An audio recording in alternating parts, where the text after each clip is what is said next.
સૃષ્ટિ પર પ્રકૃતિની અનમોલ ભેટ સોગાદનો અવિરત પ્રવાહ, જીવન સંજીવની જડીબુટ્ટીઓની ભરમાર, આયુર્વેદની સદીઓથી દેણ. આયુર્વેદમ. નમસ્કાર દર્શક મિત્રો, હું અશોક મોદી અને મારી સાથે એમડી ડૉક્ટર પ્રાર્થનાબેન આપનું સ્વાગત કરીએ છીએ કાર્યક્રમ આયુર્વેદમમાં. અને પ્રાર્થનાબેન, આપનું પણ સ્વાગત છે કાર્યક્રમમાં. પ્રાર્થનાબેન, ફરીથી આજે આયુર્વેદમ કાર્યક્રમમાં આપણે શિયાળામાં જે આપણે શરીરને સ્વસ્થ રાખવાની બાબત છે, તો એમાં ગત એપિસોડમાં આપણે ખૂબ જ સુંદર એક આહારની કઢીની વાત કરી હતી. ત્યારે શિયાળામાં જે પ્રમાણે દર્શક મિત્રોના સવાલ છે એટલે ટોપિક આપણે લઈએ છીએ કે શિયાળામાં જે એક શરીરને જે સ્ફૂર્તિમય રાખવા માટે, સ્વસ્થ રાખવા માટે જે મસાજ, ઓઇલની મસાજ લોકો કરતા હોય છે, એને લઈને બધા ઘણા સવાલ છે. અને ઘણા બધા દર્શક મિત્રોનો આભાર કે આવા સવાલ કર્યા છે. ઘણા બધા કુટુંબમાં અથવા ઘણા બધા પ્રાંતમાં જોયું છે પ્રથમ કે આપણે એક પરંપરા જ હોય છે ઘરમાં માલિશ કરવાની, અને પહેલેથી ચાલતી હોય એ બહુ એ લોકોને ખૂબ સારા ફાયદા રહેતા હોય છે. પણ આજની લાઈફસ્ટાઈલમાં ક્યાંક લોકો પાસે દોડભાગની લાઈફસ્ટાઈલ છે, એટલે ક્યાંક આવો ટાઈમ નથી, અથવા તો દોડભાગમાં એટલું બધું દોડભાગ થઈ જાય છે કે શરીર ક્યાંક જવાબ પણ આપી દેતું હોય છે. અને એની માટે જે આયુર્વેદમાં આપણે કહ્યું છે કે ભાઈ તરોતાજા રહેવા માટે, સ્વસ્થ રહેવા માટે મસાજ એ કેટલી ઉપયોગી બાબત છે આયુર્વેદમાં, એની આપણે ચર્ચા કરીશું. પણ દર્શક મિત્રો, મસાજ એ ખૂબ જ ઉપયોગી બાબત છે. એક વૈજ્ઞાનિક જે રિસર્ચમાં પણ ખૂબ સુંદર બહાર આવ્યું છે કે મસાજથી જોયું છે કે આપણે ટોક્સિન્સ બહાર આવે છે શરીરના, નર્વસ સિસ્ટમને એક્ટિવ કરતી હોય છે, શરીર પર ગ્લો રહેતો હોય છે, અને ખૂબ જ એક સારી ઊંઘ પણ આવતી હોય છે જે લોકોને ઊંઘ ના આવતી હોય. તો ઘણા બધા મેં ફાયદા તો આપણને કીધા, પણ પ્રાર્થનાબેન આપણી પાસે જ જાણીશું કે આયુર્વેદિક જે મસાજ છે, લોકો નોર્મલી તલના તેલથી કે બધા કરતા હોય છે, સરસું પણ લોકો ઉપયોગ કરતા હોય છે મસાજમાં. પણ આયુર્વેદિક જે મસાજ છે એના ફાયદાની વાત કરીએ.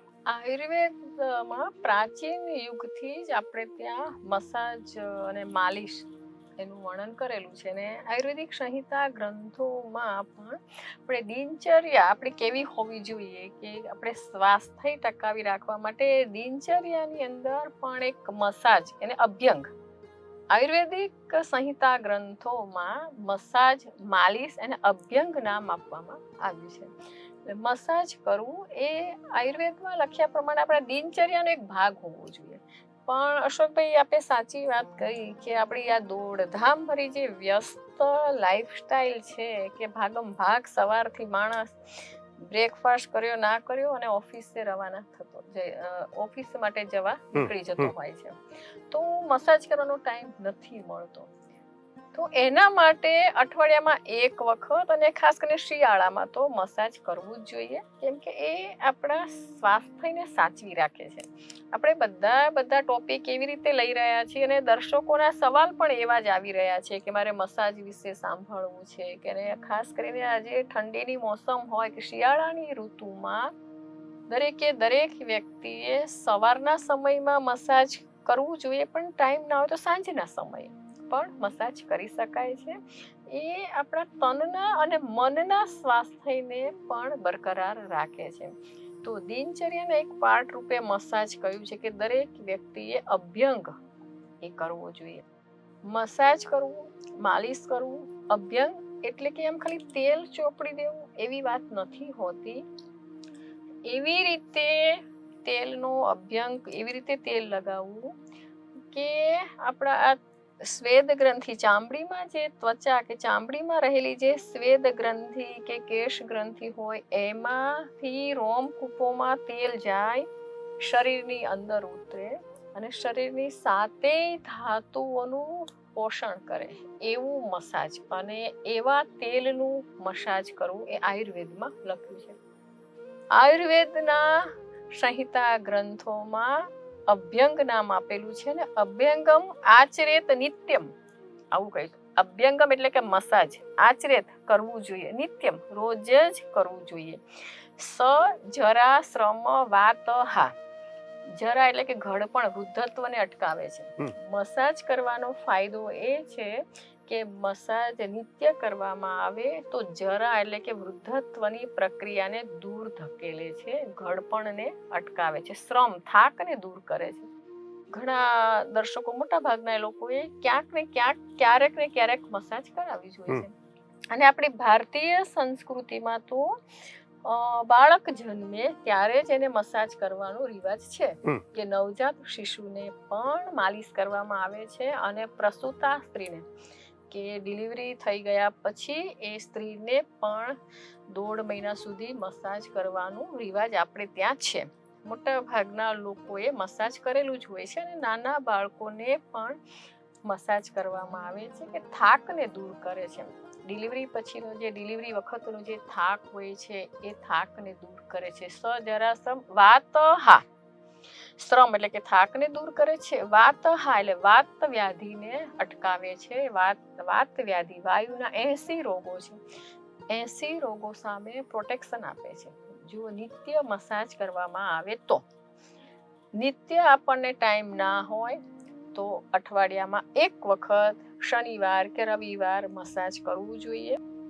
સાથે સાથે એમ પણ કહ્યું છે કે દ્રષ્ટિ પ્રસાદ પુષ્ટ આયુહી, દ્રષ્ટિ એટલે આંખની શક્તિ વધે છે. તમે માલિશ કરવાથી આખા શરીરમાં બ્લડ સર્ક્યુલેશન બહુ સરસ થઈ જતું હોય છે. પ્રોપર આયુર્વેદિક પદ્ધતિ પ્રમાણે જો માલિશ કરવામાં આવે ને તો કેટલું સરસ બ્લડ સર્ક્યુલેશન થતું હોય છે કે આંખની રોશની પણ વધે છે. પુષ્ટ આયુ, શરીરના અવયવોને પુષ્ટિ થતી હોય છે અને એકદમ નવી ઉર્જા, ચુસ્તીપૂર્વકની સ્ફૂર્તિ, આવું બધું શરીરમાં મળતું હોય છે. અને પ્રાર્થના ક્લિનિકમાં તો સ્પેશિયલી દરેક પ્રકૃતિ પ્રમાણેના અશોકભાઈ અલગ અલગ તેલ બનાવવામાં આવે છે કે વાયુ પ્રકૃતિ વાળાએ તેલનું આ મસાજ કરવું જોઈએ, પિત્ત પ્રકૃતિ વાળાનું તેલ, કફ પ્રકૃતિ વાળાનું તેલ. આપણા આયુર્વેદ સંહિતા ગ્રંથોમાં આપણા ઋષિ મુનિઓ જે પ્રમાણે કહી ગયા છે કે કોણે કયા તેલનું મસાજ કરવું. નિત્ય મસાજ તો કરવું જ જોઈએ, પણ કયા રોગમાં કોણે કેવી રીતે મસાજ કરવું. તો પ્રાર્થના ક્લિનિકમાં આપણે ઘણી વખત મેં વાત કર્યું છે કે પીળા શામક તેલ, પછી વાતારી તેલ, વાયુને દૂર કરે એવું વાતારી તેલ, નગોડનું તેલ, મહાભૃંગરાજ તેલ છે, મહાનારાયણ તેલ, વિષગર્ભ તેલ, સૌંદર્ય તેલ, કેટલા બધા પ્રકારના 25 પ્રકારના તેલ પ્રાર્થના ક્લિનિકમાં છે. ક્ષીરબલા તેલ, અશ્વગંધા તેલ. આપણે હમણાં વાત કરી કે આપણી ભારતીય સંસ્કૃતિમાં નવજાત શિશુને અને પ્રસૂતા સ્ત્રીને માલિશ કરવાનો રિવાજ છે. તો એના માટેનું તેલ પણ અલગ આવે છે કે નાના બાળકોને જો માલિશ કરવાનું હોય ને તો ક્ષીરબલા તેલનું કરતા હોય. પછી દુબળું પાતળું બાળક હોય તો એને જે મસાજ કરવાનું હોય તો અશ્વગંધા તેલનું કરતા હોઈએ છીએ. અને જ્યારે સ્ત્રીને કરવાનું હોય છે તો સરસવ તેલનું કરતા હોય છે. અને વજ નાખીને ઘણા લોકોને, ઘણી બહેનોને એવો અનુભવ હશે અને હજી પણ ગામડામાં તો જ્યારે ડિલિવરી થઈ જાય ને પછી જે તેલનું માલિશ કરવામાં આવે તો તલનું તેલ હોય કે સરસવનું તેલ હોય એમાં વજનો પાવડર નાખીને પછી મસાજ કરવામાં આવે છે. અને આપણે વજના એપિસોડમાં વાત કરી હતી કે વજના ગુણધર્મો પણ એવા છે કે એ જે થાકને દૂર કરે છે અને ફરી પાછું જે પ્રસૂતા સ્ત્રી છે એમાં ચેતન આવે છે અને નવું કામ કરવા માટે સક્ષમ બની શકે છે. એટલા માટે ડિલિવરી આવવાની હોય ને અને જે સ્ત્રી, જે ઘરમાં સુવાવડ આવી હોય કે ડિલિવરી થઈ હોય, પહેલાના જમાનામાં તો 50-60 વર્ષ પહેલા તો ઘરમાં જ ડિલિવરી કરતા હતા. તો એ ઘરમાં અને અત્યારે પણ ઘણા ગામડાઓમાં પણ ભલે હોસ્પિટલમાં ડિલિવરી કરે, ઘરે રજા આપી દીધી હોય તો વજની સુગંધ આવે જ. એ વજવાળા તેલનું મસાજ કરવામાં આવતું હતું કે જે વાયુને દૂર કરે છે અને શરીરને ફૂલતું અટકાવે છે કે શરીરમાં વાયુ ક્યાંય ભરાઈ ના જાય. ડિલિવરી પછી વાયુ વૃદ્ધિ થતી હોય છે અને એટલા માટે આપણા આયુર્વેદિક સંહિતા ગ્રંથોમાં પણ આપેલું છે કે પ્રસૂતા સ્ત્રીને બાળક આવી ગયા પછી સરસવના તેલમાં અથવા તો તલના તેલમાં થોડું વજ નાખીને જો માલિશ કરવામાં આવે તો શરીર ફૂલતું નથી અને શરીરનો દુખાવો મટી જતો હોય છે. બિલકુલ. અને ઘરમાં એક સ્પેશિયલ સોડમ આવતી હોય છે, નાકે સુધી સોડમ આવે. જે ઘરમાં સુવાવડ આવી હોય ને તો છેક છેલ્લે શેરીના નાકે સુધી ખબર પડે કે આ ઘરમાં ડિલિવરી નાનું બાળક આવ્યું છે. તો આવી રીતે પ્રાચીન કાળમાં પહેલાના જમાનામાં મસાજનું ખૂબ જ મહત્વ હતું.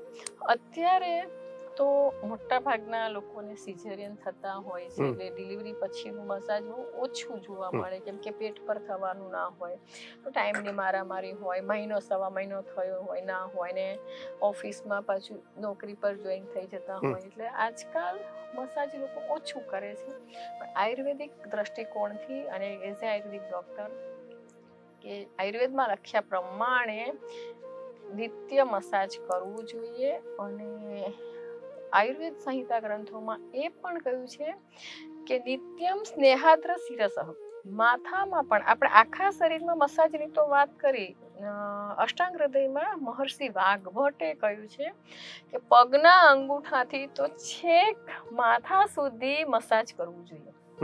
અને ફરી પાછું એવું પણ લખ્યું છે કે નિત્યમ સ્નેહાદ્ર શિરસઃ, નિત્ય એટલે રોજ જ માથાને સ્નેહથી એટલે કે તેલથી આદ્ર કરવું. રોજ માથામાં તેલ નાખવામાં આવે ને તો નિત્યમ સ્નેહાદ્ર શિરસઃ, રોજ જ જો તેલ નાખવામાં આવે તો ન ખાલિત્યમ ન પાલિત્યમ, એટલે વાળ પણ ના ખરે અને ટકલાપણું પણ ના થાય અને વાળ સફેદ પણ ના થાય. એટલે ન ખાલિત્યમ ન પાલિત્યમ ન કેશાહ પ્રતતંતિ ચ, વાળ ખરતા અટકી જાય છે. એક સમય એવો હતો કે સ્કૂલમાં ફરજિયાત, હજી પણ ઘણી સ્કૂલોમાં ફરજિયાત માથામાં તેલ નાખીને 2 ચોટલા બાંધીને લાલ રિબીન ઉપર બાંધીને, અમારા જમાનામાં તો આવું હતું, 4થા 5મા ધોરણ સુધી હતું કે ભાઈ માથામાં તેલ નાખેલું હોવું જોઈએ, 2 ચોટલા વાળેલા હોવા જોઈએ, લાલ રિબીન ફૂમતા વાળીને જ સ્કૂલે જવાનું. એટલે એ સમયમાં વાળ સૌંદર્ય બહુ સારું રહેતું હતું, કેમ કે ફરજિયાત તેલ નાખવાનું રહેતું હતું. આજકાલ યંગ જનરેશનમાં લોકોને તેલ નાખવું ગમતું નથી, એટલે વાળની સમસ્યા વધી રહી છે. પણ આયુર્વેદમાં લખ્યું છે કે હંમેશા તેલ નાખવામાં આવે, આયુર્વેદમાં લખ્યા પ્રમાણે હંમેશા નાખવામાં આવે તો દ્રઢ મૂલા દીર્ઘાસ્ય, વાળના મૂળિયા દ્રઢ થાય છે અને દીર્ઘાસ્ય એટલે વાળ લાંબા થાય છે. કૃષ્ણ કેશા ભવંતી ચ, વાળ કાળા થાય છે. રોજ જ જો તેલ નાખવામાં આવે તો વાળ પણ કાળા રહે છે, મૂળિયા મજબૂત બને છે અને લાંબા વાળ થાય છે.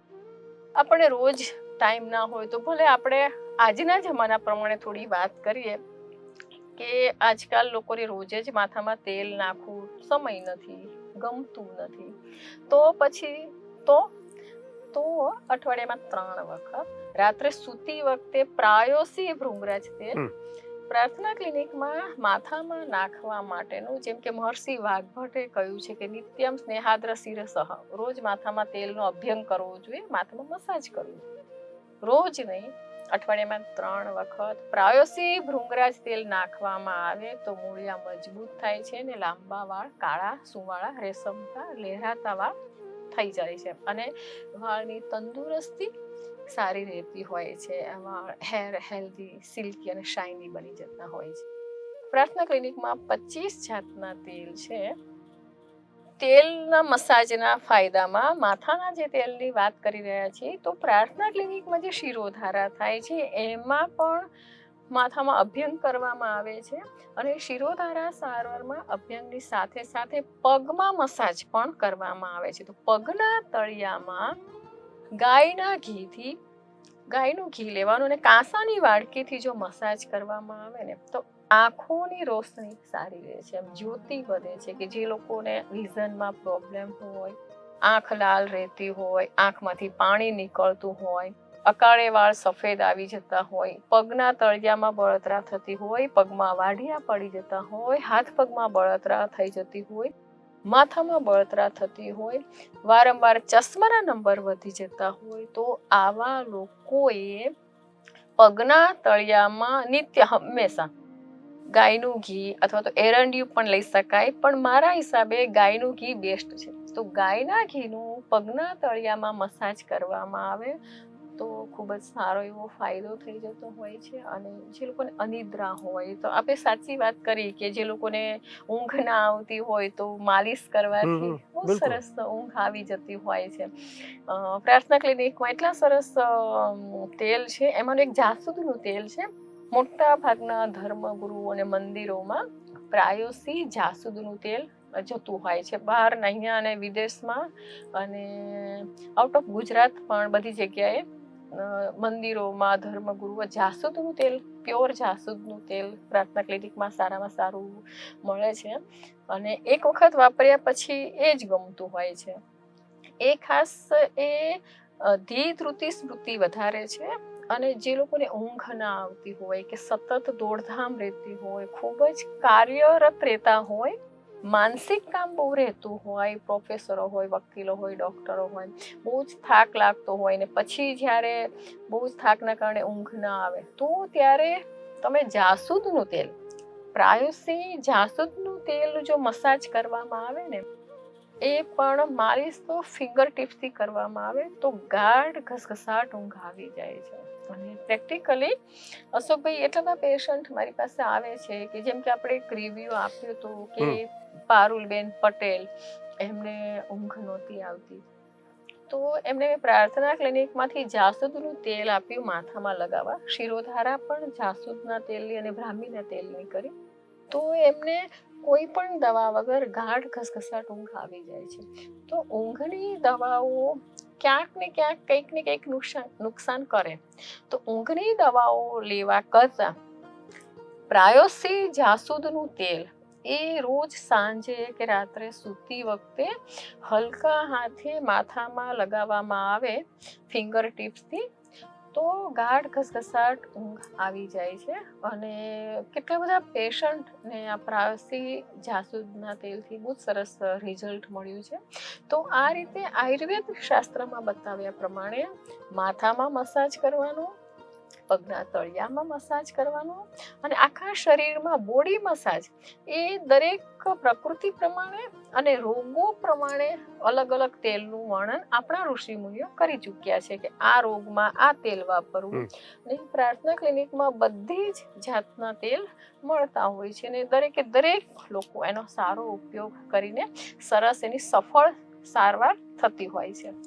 પ્રાર્થનાબેન, તમે ખૂબ સુંદર વાત કરી. અને જ્યારે મને આજે આ ટોપિક સાથે એક વાત કહેવાની ઈચ્છા થશે કે જે પરંપરાગત જે માલિશ છે અને આજે તમે આયુર્વેદના જે જડીબુટ્ટી વનસ્પતિની વાત હતી, તમારા પ્રાયોસિસ પ્રોડક્ટની વાત હતી, ઋષિમુનિના જે એક સંશોધનના લઈને જે વાત હતી અને એમાં જે એક માલિશની વાત હતી અને એનો જે નસ્ય ટ્રીટમેન્ટ હોય કે જે નાભીમાં તેલ પુરાણ હોય કે માથામાં જે મસાજ હોય, આ બધી બાબતો કેટલી બધી ઉપયોગી છે એ જબરદસ્ત વાત છે. પણ મને એવું લાગે છે મસાજ છે ને એટલે લોકોએ માલિશ એ આપણી જૂની પરંપરા છે અને મસાજ લોકો એવું સમજે છે કે ભાઈ બ્યુટી પાર્લર કે પાર્લરમાં જઈને કોઈ સ્પા જે કરાવતા હોય છે તો એ બાબતો કંઈક અલગ હોય છે એને.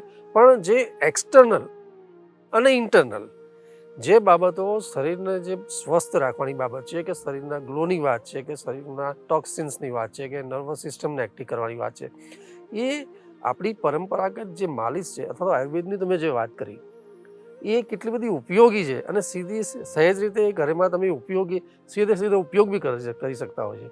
તો દર્શક મિત્રો, અહીંયા મારું આપણે ધ્યાન એક ખેંચવાની બાબત છે કે આયુર્વેદિક જડીબુટ્ટી વનસ્પતિઓ, આયુર્વેદના જે ઉપયોગ છે, ફાયદાઓ છે, એના જે શ્રેષ્ઠ ફાયદા લેવાની બાબત છે એમાં આયુર્વેદમાં જાણવાની બાબત એટલા માટે ઉપયોગી અને મહત્ત્વની બની જાય છે કે અમારા આયુર્વેદિક કાર્યક્રમમાં જે જડીબુટ્ટી વનસ્પતિ અને પ્રાર્થના ક્લિનિકમાં જે ઔષધો એની ઉપચાર જે થતા હોય છે મિશ્રણના, પ્રાર્થનાબેનના અલગ અલગ સમસ્યાઓમાં, એ કેટલા બધા કારગત છે અથવા તો શા માટે મહત્ત્વના છે એ સમજવાની અહીંયા જરૂર પડતી હોય છે. તો માલિશ અને મસાજ એ આયુર્વેદ આખું બધું અલગ છે. તો પ્રાર્થનાબેન, જ્યારે મને એવું લાગે છે કે એક ઇન્ટરનલ જે સ્વસ્થ રહેવાની બાબત છે એ આયુર્વેદમાં જે ઓઇલ્સ છે, આપણા માલિશ છે, નસ્ય ટ્રીટમેન્ટ છે, આ બધી બાબતો વધારે કારગત છે. તો અહીંયા મને એ કહેવાનું ગમશે. આપનું શું કહેવું છે? ના, સાચી વાત છે કે આયુર્વેદિક મસાજ દરેકે દરેક વ્યક્તિની પ્રકૃતિ પ્રમાણે, રોગ પ્રમાણે, રોગીનું બળ પ્રમાણે તેલ આપતા હોઈએ છીએ. અને સપોઝ આપણે સ્વસ્થ સ્વાસ્થ્ય રક્ષણમ, આપણા સ્વાસ્થ્યને સાચવવા માટે કંઈ જ નથી અને ઘરે કોપરેલ તેલ છે તો એનું મસાજ કરી શકાય. પણ સૌથી બેસ્ટ તેલ છે એ તલનું તેલ કયું છે. આયુર્વેદિક દ્રષ્ટિકોણથી જોઈએ તો તલનું તેલ, આપણી આબોહવા પ્રમાણે તલનું તેલ સૌથી બેસ્ટ તેલ કયું છે મસાજ માટે. કંઈ પણ રોગ ના હોય અને જો તમારે ઘરમાં કોઈ પણ તેલ અવેલેબલ હોય તો તલના તેલનું મસાજ કરી શકો છો. હા, તમને પગમાં દુખાવો હોય કે ઢીંચણમાં દુખાવો હોય તો આપણે ઘણી વખત જાયફળના એપિસોડમાં વાત કરી હતી, અજમાના એપિસોડમાં વાત કરી હતી અને નગોડના એપિસોડમાં વાત કરી હતી. જે વાયુને દૂર કરે કે નગોડના પાંદડાનું તેલ બનાવીને તમે નગોડ નિર્ગુંડી તેલ એ તમે દુખાવામાં લગાવી શકો છો. પણ તમને કંઈ જ પ્રોબ્લેમ નથી તો અત્યારે સગવડિયો ધર્મ, આપણી લાઈફસ્ટાઈલ પ્રમાણે હું સૂચના આપું તો તમારી પાસે ટાઈમ નથી. દરેક વ્યક્તિ અત્યારે તો લેડીઝ અને જેન્ટ્સ સવારે ભાગી પોતાની જોબમાં પડ્યા હોય છે, તમારી પાસે ટાઈમ નથી. તો રાત્રે સૂતી વખતે ખાધાના 2 કલાક પછી જે પ્રોપર મસાજ આયુર્વેદમાં કહ્યું છે તો ભૂખ્યા પેટે જ કરવાનું હોય છે અને સવારમાં કરવાનું. મને ખબર છે કે તમને ટાઈમ નથી, મારી પાસે બી ટાઈમ નથી. તો તમે રાત્રે સૂતી વખતે આખા શરીરમાં કોપરેલ તેલ, તલનું તેલ, બદામનું તેલ, ઓલિવ ઓઇલ, કોઈ પણ તેલ તમે લગાવી શકો છો. હા, તમને વાયુનો રોગ છે, ઢીંચણમાં દુખાવો થઈ ગયો છે તો પ્રાર્થના ક્લિનિકમાં સારામાં સારું વાતારી તેલ છે, પીળા શામક તેલ છે. પ્રાર્થના ક્લિનિકમાં નગોડનું તેલ પણ મળે છે કે જે લોકોને સાંધા દુખતા હોય, ઢીંચણ દુખતા હોય તો એ લોકો પ્રાર્થના ક્લિનિકમાંથી તેલ મંગાવી શકે છે અને ઘરે બેઠા પણ માલિશ કરી શકે છે. બીજી એક સરસ વાત કે શિયાળામાં જે લોકોને વજન ઉતારવું છે, વજન વધી ગયેલું છે તો એ લોકો માટે પણ પ્રાર્થના ક્લિનિકમાં સારામાં સારું સૌંદર્ય તેલ છે. એમાં એવી જડીબુટ્ટી નાખેલી છે કે ચરબીને ઓગાળી નાખે. લેખન વનસ્પતિ, લેખન જડીબુટ્ટી કે જે મેદનું લેખન કરે ને એવી જડીબુટ્ટી નાખીને અરણી છે, પલંકસ એટલે કે ગુગળ છે અને આવી બધી જડીબુટ્ટી નાખીને તેલ બનાવેલું છે. તો એ તેલનું મસાજ કરવામાં આવે તો ચરબીના થર ધીમે ધીમે ઓગળી જાય છે. તો ઓબેસિટી વાળાએ ભલે રાત્રે સૂતી વખતે ખાધાના 2 કલાક પછી, આયુર્વેદના કયા પ્રમાણે જમીને તરત મસાજ કરાતું નથી, ખાલી પેટે કરવાનું હોય જમ્યાના 2 કલાક પહેલા, અથવા તો સાવ રાત્રે સૂતી વખતે તમે આખા શરીરે પ્રાર્થના ક્લિનિકમાંનું જે મસાજનું તેલ છે, સૌંદર્ય તેલ પણ વાપરી શકો છો, નગોડનું તેલ પણ વાપરી શકો છો અને તમને જો દુખાવો હોય તો વાતારી તેલ પણ વાપરી શકાય છે. તો આવા બધા તેલ તમે ઘરે બેઠા મંગાવીને રાત્રે સૂતી વખતે તમે હલકા હાથે મસાજ જાતે કરી દો તો પણ વાંધો ન આવે. અને દર રવિવારે તમે તમારી જાત માટે સમય કાઢો. તમે 7 દિવસ ફૂલ વર્ક કરો. એક દિવસ તમે તમારા માટે એવી રીતે રાખો કે પોતાના માટે 1 કલાકનો સમય રાખો અને તમને મનપસંદ જે તેલ હોય કે તમારા પ્રકૃતિ પ્રમાણે, તમારા રોગ પ્રમાણે માથામાં મસાજ કરો. પ્રાર્થના ક્લિનિકનું નીલી ભૃંગરા તેલ છે એનું મસાજ કરો. બ્રાહ્મી તેલ, જો તમને બહુ જ સ્ટ્રેસ રહેતો હોય, તણાવ રહેતો હોય, વિચાર વાયુ હોય તો પ્રાયોસી બ્રાહ્મી તેલ છે. તમે દર રવિવારે ખાલી 1 દિવસ તમે તમારા માટે કાઢો અને જો બ્રાહ્મી તેલ છે, દૂધીનું તેલ છે, એનું જો માથામાં મસાજ કરો. શરીર પર મસાજ કરવા માટે પણ ક્ષીરબલા તેલ છે, અશ્વગંધા તેલ છે, સૌંદર્યવર્ધક તેલ અને બદામનું તેલ પ્રાર્થના ક્લિનિકમાં સારામાં સારા શિયાળાને અનુરૂપ પ્રકૃતિ પ્રમાણે અમે પેશન્ટને તેલ આપતા હોઈએ છીએ. કોઈ પણ વ્યક્તિને આયુર્વેદિક દ્રષ્ટિકોણથી જે અભ્યંગ છે એ ચીલાચાલુ મસાજ કરતા થોડું જુદું છે.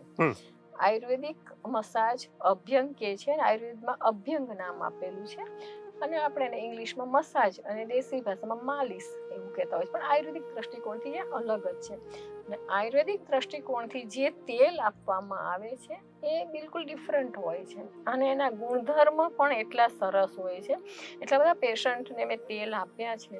એમાં પણ એક તેલ છે કે જે સૌંદર્યવર્ધક તેલ છે. તો જે લોકોને કાળા ડાઘા, કાળી ઝાંય પડી ગઈ હોય કે કરચલી પડી ગઈ હોય, મસાજના ગુણધર્મમાં પણ આવે છે કે ત્વચાની ચામડીની કરચલીને દૂર કરે છે. તો પાછું તેલ પણ આપણે એવી રીતે લઈએ, અખરોટનું બનાવેલું તેલ છે. અખરોટ અને જાવેત્રી અને કેસર કે જે કાળા ડાઘાને દૂર કરે છે. કરચલીને પણ અટકાવે છે અને તમારી જે ત્વચા છે, ચામડી છે, એ એકદમ સરસ સ્મૂથ સ્કિનને બનાવી નાખે છે અને ડાઘાડુઘી દૂર કરીને એકદમ ચામડી સારી બનાવે છે અને રોગ પ્રતિકારક શક્તિ પણ મસાજથી વધે છે. બિલકુલ. એમાં પણ પ્રાર્થના ક્લિનિકમાં જેટલા તેલ સારી જાતના જે શિયાળાને અનુરૂપ છે એ વાપરવાનો આગ્રહ રાખવામાં આવે તો તમારી ઇમ્યુનિટી લેવલ સ્ટ્રોંગ બને છે અને હેરને લગતા કે સ્કિનને લગતા કોઈ પણ પ્રોબ્લેમ થતા નથી. કોઈ પણ પ્રોબ્લેમ હોય તો પ્રાર્થના ક્લિનિકના પ્રાયોસી ઓઇલ વાપરવાથી એ પ્રોબ્લેમ દૂર થઈ જાય છે. પ્રાર્થનાબેન, આપનો ખૂબ ખૂબ આભાર અને ધન્યવાદ કે આજના એપિસોડમાં આપણે શિયાળામાં જે આયુર્વેદિક મસાજ એનું મહત્વ, એના ફાયદાની ખૂબ સુંદર વાત કરી. દર્શક મિત્રો, અહીંયા હું છેલ્લે એક જ વસ્તુ કહીશ કે જેમ કોઈ પણ મશીનરી પાર્ટ્સને આપણે સારી રીતે એક્ટિવ રાખવા માટે જેનું ઓઇલનું જે એક વર્ક કરતા હોય છે, એનું ઓઇલિંગ કરતા હોય છે, એમ શરીરમાં જે આ માલિશ મસાજની જે બાબતો છે એ ચોક્કસપણે એ શરીરને સ્વસ્થ રાખે છે, એના ટોક્સિન્સ બહાર કાઢે છે, પેઇન દૂર કરે છે, ઊંઘ પણ સારી આવે છે, ઘણા બધા આપણા ફાયદાની વાત કરીએ. તો દર્શક મિત્રો, અને આયુર્વેદનો એક ખૂબ આમાં સારો એક સંકેત બી હોય છે. પ્રાર્થના બહુ અગત્યની બાબત છે કે જ્યારે વ્યક્તિ એક સ્વસ્થ રહેવાની બાબત જે નક્કી કરે છે ને, તો એ આયુર્વેદના પંથે એ પોતે એક સારા આહાર બી આરોગ્ય છે, અથવા તો જંક ફૂડથી દૂર રહે છે, વ્યસનથી પણ દૂર રહેતો હોય છે. કારણ કે એને જ્યારે એકવાર એવું થઈ જાય કે મારે સ્વસ્થ રહેવું છે, તો આ બધી બાબતો પણ આયુર્વેદમાં એ સીધી આપણને એક પ્રભાવ કરતી હોય છે. અને આયુર્વેદની એ જ ખૂબસૂરતી છે. દર્શક મિત્રો, આપણે ઘણી બધી વાતો કરવાની છે પ્રાર્થનાબેન, પણ અહીંયા સમયની થોડી મર્યાદા છે, એટલે આપણે નેક્સ્ટ એપિસોડમાં આવા કોઈ ટૉપિકમાં વાત કરીશું. અને આયુર્વેદમાં જે લોકોને ખૂબ જ આટલો બધો રુચિ છે અને એના ફાયદા લીધા છે, એ લોકોને પણ ખૂબ ફાયદા થશે. નેક્સ્ટ એપિસોડમાં આવા એક ટૉપિક સાથે ફરી મળીશું. ત્યાં સુધી રજા આપશો. નમસ્કાર.